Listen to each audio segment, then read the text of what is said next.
చింతామణి భ్రమరామ శ్యామై ముగ్గులు ఎందటి మూలకుడమని జగని లోకమాత నా తల్లి పార్వతమ్మ నువ్వు ఆడదాని నేను ఆడదాని ఆడోళ్ళ సంగతి ఆడోళ్ళకి ఎరగంటారు మొగళ్ళ సంగతి మొగళ్ళకి ఎరగంటారు మీ కళ్ళ ఉంటూ కొడుకు వినాయకుడు కొడుకు కుమారస్వామి విద్యారు ఎనక ఎల్లమ్మ కాట ఉంటే కర్రవోసమ్మ ఇద్దరు నీకు కొడుకులు ఉన్నారు ఇద్దరు నీకు బిడ్డలు ఉన్నట్టు నా గర్భవాసం అందు ఒక కొడుకు అన్న కావాలి ఒక్క బిడ్డన్న కావాలి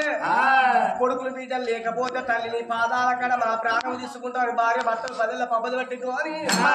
ఎట్లా పూజలు చేస్తున్నారు భార్య భర్తలు ఇద్దరు